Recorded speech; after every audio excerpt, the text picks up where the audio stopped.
నమస్తే. తెలంగాణ ప్రజలంటేనే, తెలంగాణ గడ్డ అంటేనే ఆత్మగౌరవంతో కొట్లాడి తెచ్చుకున్న తెలంగాణ. ఇంట్లో గీళ్ళలోళ్ళేందో నాకు అర్థమైతలేదు. ఈ నలుగురు కుటుంబం, వాళ్ళ ఇద్దరు ముగ్గురు ఇంకా ఎక్స్ట్రా యాడ్ అవుతారు. ఈ వీళ్ళ దొరలకు పనేం పాడలేనట్టున్నది. 3 నెలలు అయిపోయింది ప్రతిపక్షంలో కూర్చుంటే ఏడ ఆగుతలేదు, కాళ్ళు చేతులు ఆగుతలేవు. ఆడాడ పోయి తండ్రేమో నల్గొండలో పోయి బూతులు తిట్టేసి వస్తాడు, కొడుకు వచ్చి మహబూబ్ నగర్ లో కాంగ్రెస్ కంచుకోటలు ఉన్న జాగాలు అన్ని జాగాలలో పోయి ఏమో చేద్దాం అనుకుంటారు. ఏం చేసినా ఏట్లే రాయి తీయనోళ్ళు, గుట్లే రాయి తీయనోళ్ళు ఏట్ల పోయి తీసే పరిస్థితి మీకు ఇప్పుడు లేదు. కథం అయిపోయారు, కేలు కథం, దుకాణం బంద్ అయిపోయింది.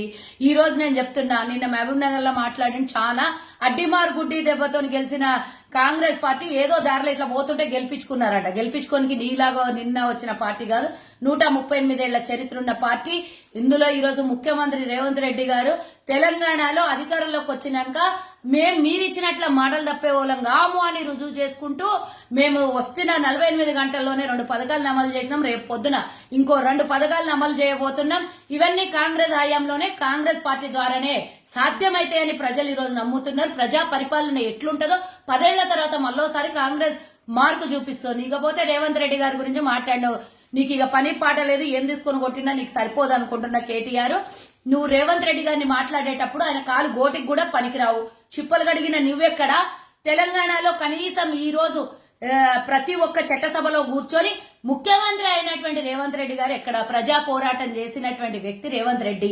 అన్నిటికన్నా ముఖ్యం, ఏ ప్రభుత్వంలో కూడా మంత్రి పదవుల్ని అవి ఇవి ఆశపడి పోలేడు. ఇన్నేళ్లు ప్రతిపక్షంలో ఉండి తెలంగాణ ప్రజలు ఆశీర్వదిస్తే సోనియమ్మ గాంధీ ఇచ్చిన తెలంగాణలో రేవంత్ రెడ్డి గారు ముఖ్యమంత్రి అయ్యిండ్రు. ఇంకో 3 నెలల తర్వాత రాబోయే పార్లమెంట్ ఎన్నికల్లో క్లీన్ స్వీప్ చేస్తామో.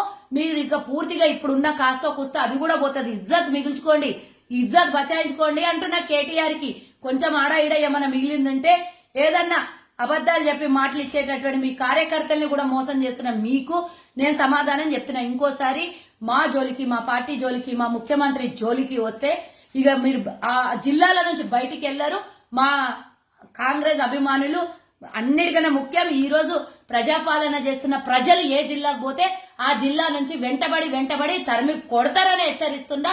పార్టీ గురించి నోటికొచ్చినట్ల మాట్లాడి మా ప్రభుత్వాన్ని గురించి ఏమైనా మాట్లాడితే నువ్వు చేసిన మోసాలు గుర్తు చేసుకొని రిమైండ్ చేసుకో. ఇవన్నీ ఎందుకు మాట్లాడుతున్నావు? కాళేశ్వరం మునిగిపోయింది, కాళేశ్వరం కథ ఏందో తీయనని పోయినప్పుడు మేము ఇచ్చిన హామీలు 420 అవి ఇవి అంటున్నావు కదా. కాళేశ్వరం కథ ఏమైంది? ఓసారి గద్ది ఏడుకన పోయినప్పుడు కింద స్టేజ్ కింద ఉన్న వాళ్ళందరూ నువ్వు మొన్న కొంత చెప్పు లేపించిన చూడు, నీకు ఇప్పుడు లేపిస్తారు.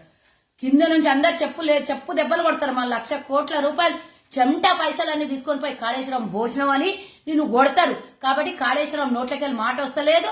కాంగ్రెస్ గురించి మాట్లాడే హక్కు, నైతిక విలువ నీకు, నీ కుటుంబానికి, నీ పార్టీకి లేదు అని హెచ్చరిస్తున్నా. మరోసారి ఏనన్నా మాట్లాడేటప్పుడు కేవలం నీవెట్లా రేపు పొద్దున ఎన్నికలలో పోటీ చేయబోతున్నావు అదే నీ కార్యకర్తలకు ఉపోద్ఘాతం చెయ్యి తప్పించి పార్టీ గురించి, మా ప్రభుత్వం గురించి మాట్లాడితే అంటే నాలుక నోరు అన్ని జాగ్రత్త అని చెప్తున్నా.